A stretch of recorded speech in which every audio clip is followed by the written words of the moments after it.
prenantes, des acteurs, des intervenants du secteur du tourisme en général et de l'hôtellerie en particulier.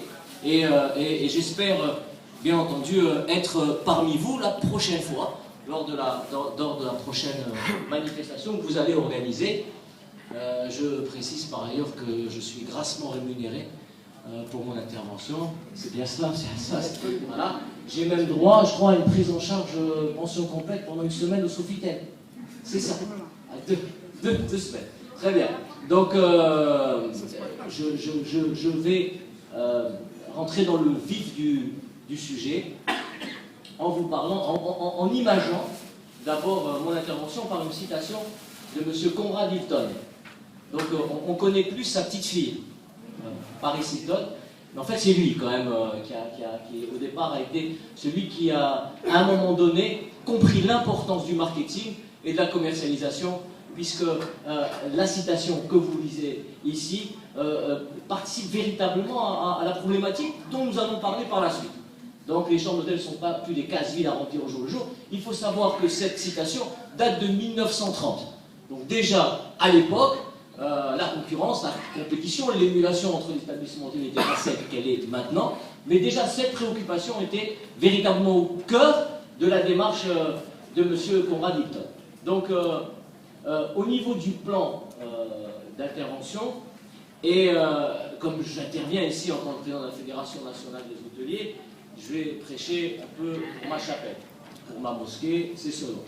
Donc, vous parlez de la fédération. Donc, la fédération est une association à caractère national qui a été créée le 15 mars 2012 au Méridien et qui a vu un rassemblement de plus de 360 exploitants hôteliers qui sont venus et qui représentaient l'ensemble des 48 wilayas de notre pays.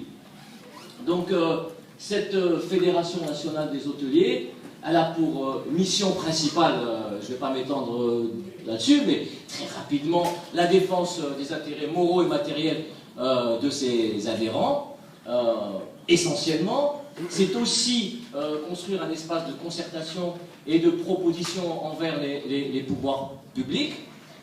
Il faut savoir que dans les pays qui ont une véritable vocation touristique, on en connaît certains, ce sont la multitude d'intervenants et d'acteurs qui font la politique du tourisme dans un pays. En l'occurrence, les fédérations nationales des hôteliers, les agences de voyage, les fédérations des offices de tourisme, les syndicats d'initiative, ce sont eux qui concourent à la mise en place d'une politique du tourisme. Le ministère ou les ministères, les pouvoirs publics n'intervenant que dans la promotion de la destination et dans la promotion de l'image du pays concerné.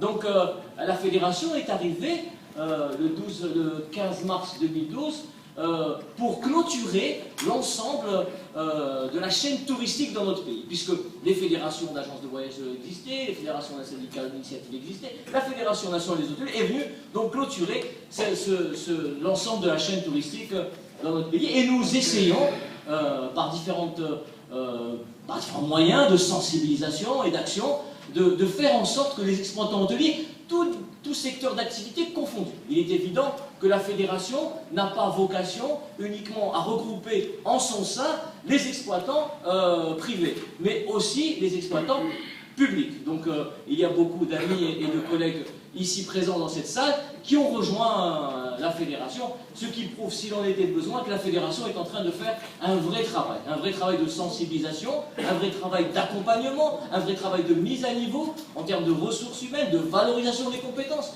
Donc la fédération joue de ce point de vue-là son rôle, et je fais un appel, puisque charité bien ordonnée commence d'abord par soi-même. Donc je fais un appel à ceux qui n'ont pas encore rejoint la fédération, en leur disant que nos portes sont grandement ouvertes.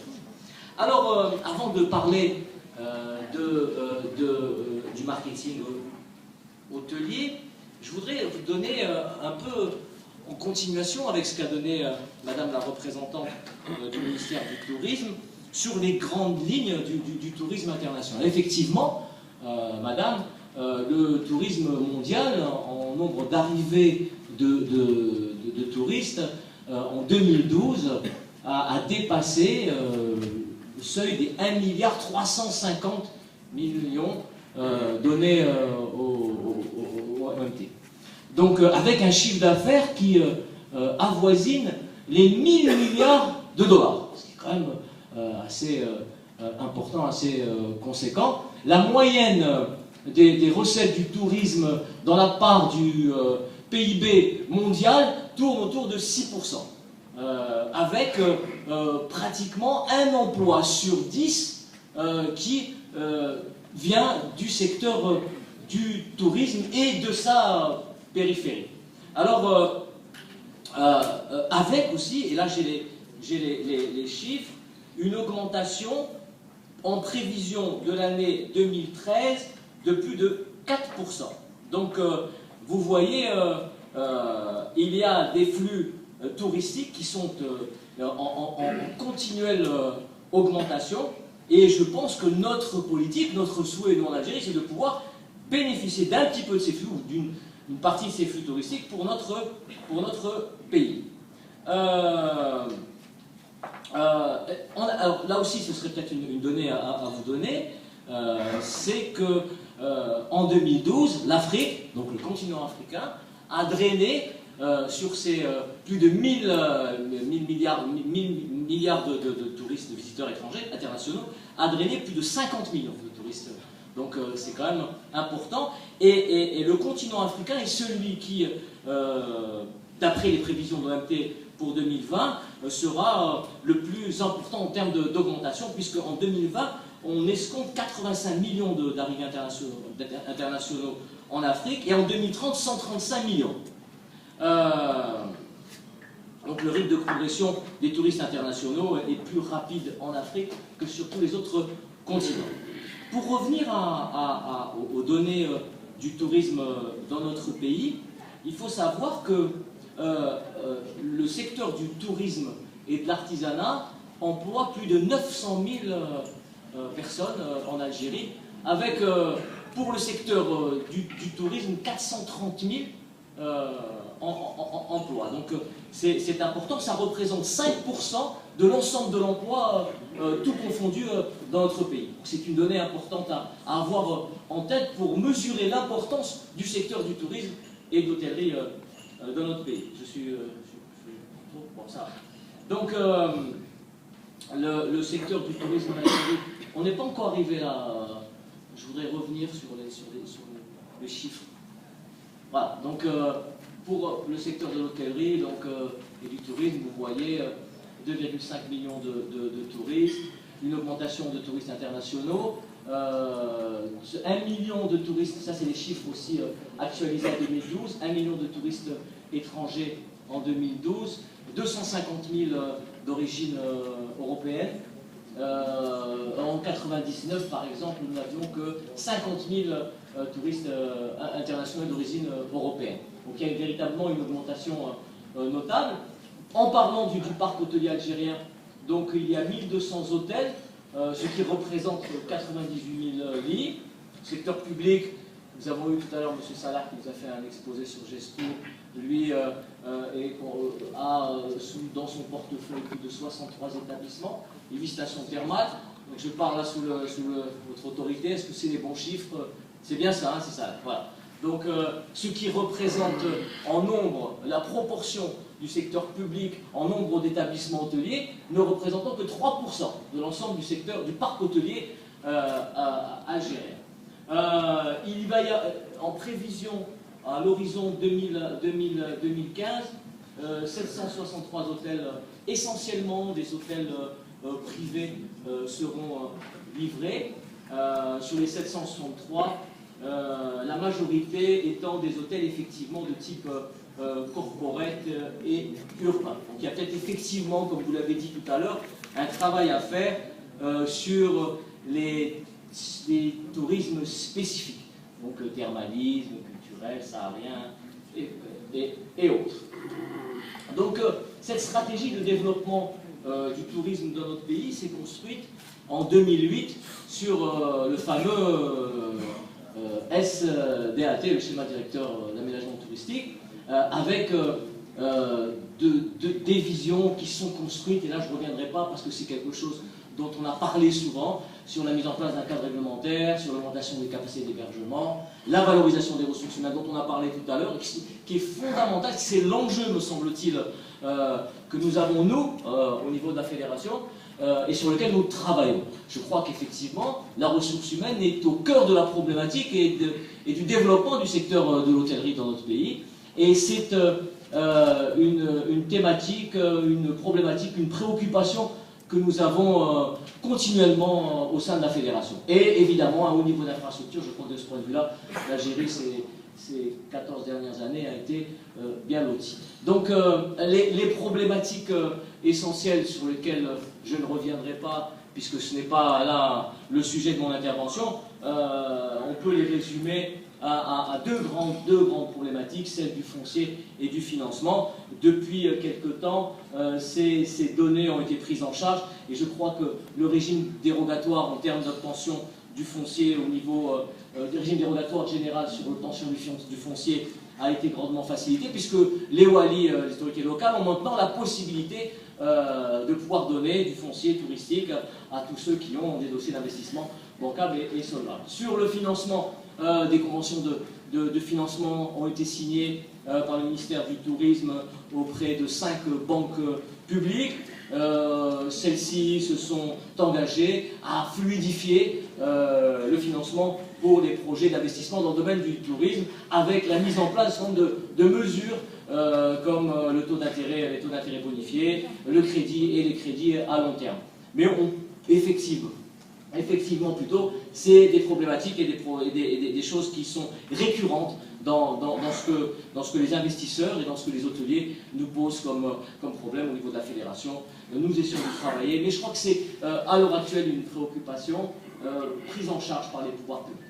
Alors, c'était un peu pour vous donner une vision sur la situation de l'hôtellerie, du tourisme en Algérie.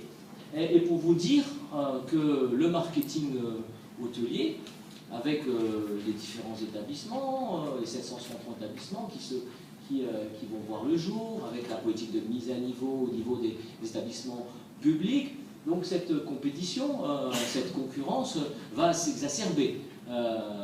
Et c'est donc là tout l'intérêt du marketing hôtelier que je vais très rapidement survolé et qui, me semble-t-il, fera l'objet d'autres interventions d'experts peut-être plus émérites que moi.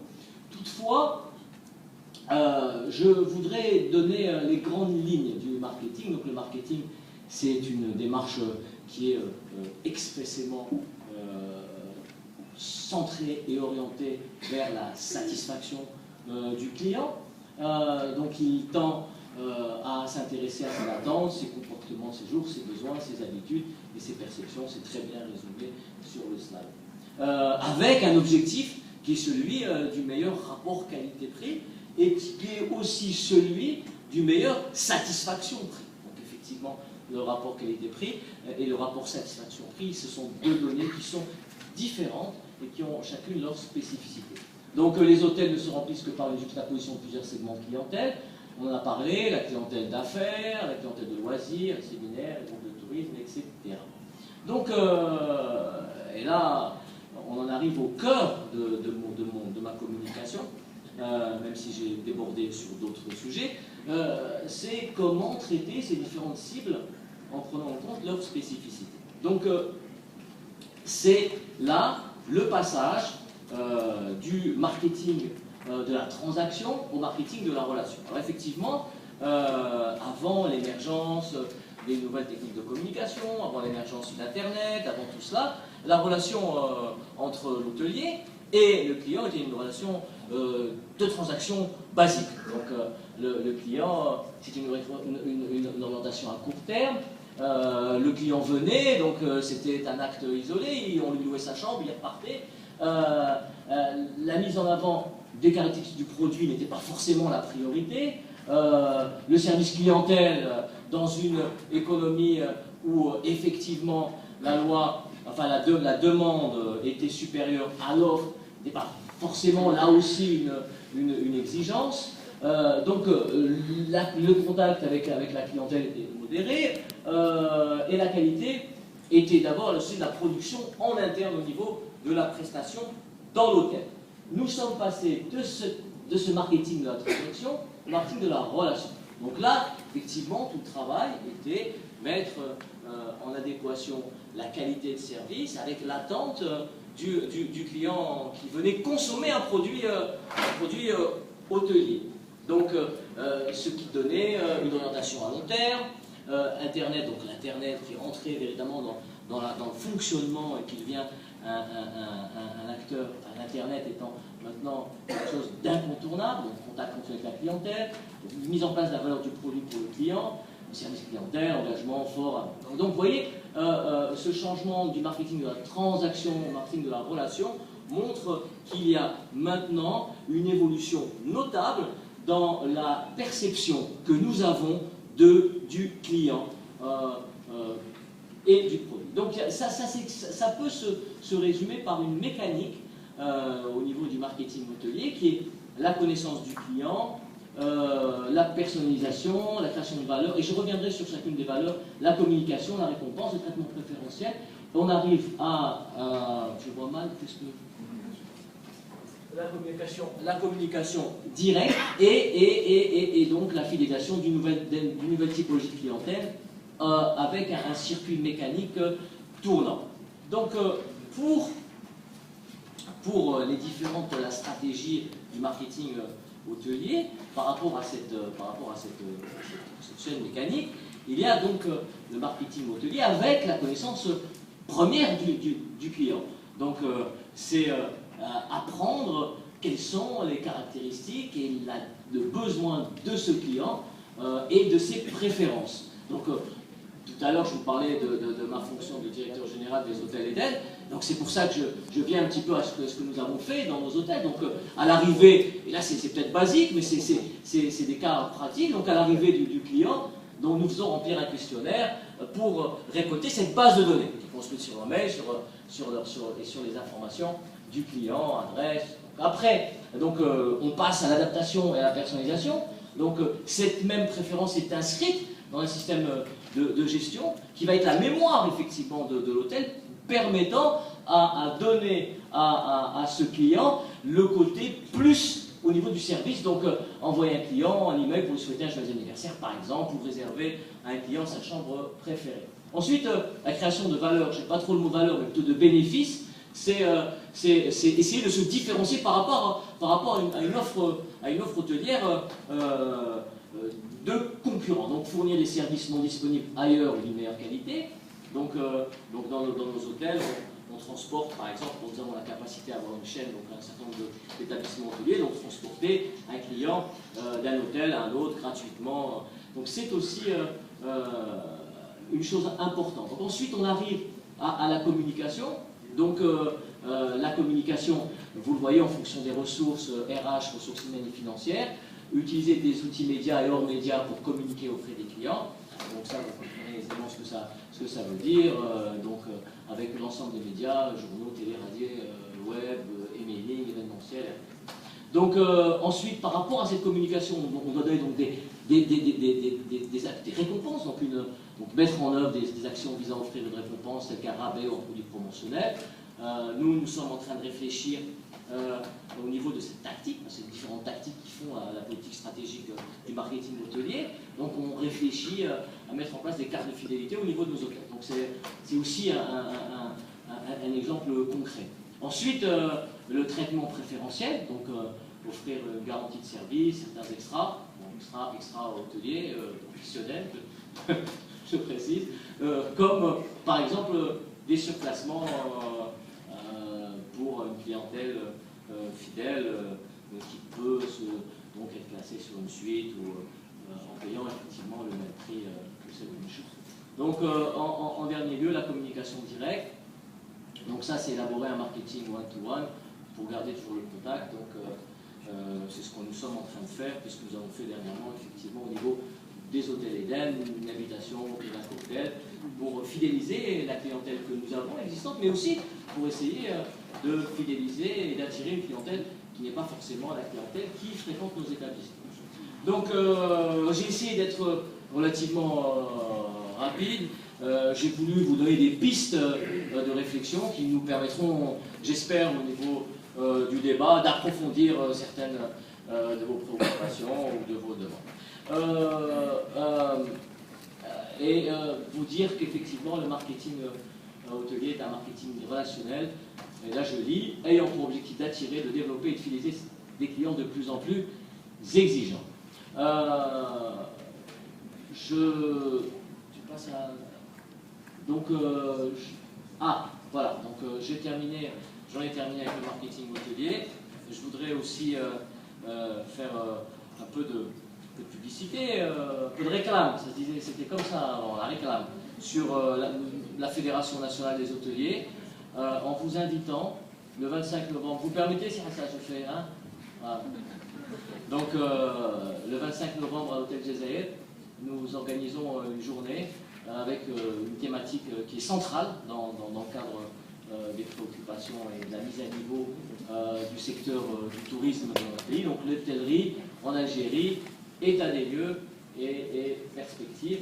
Donc, je vous invite le 25 à venir participer à cette journée qui, et nous nous donnons les moyens de le faire, qui sera des plus enrichissantes pour tous ceux qui mettent au cœur de leurs préoccupations le secteur de l'hôtellerie, en particulier du tourisme en général. Et je vous remercie pour votre attention.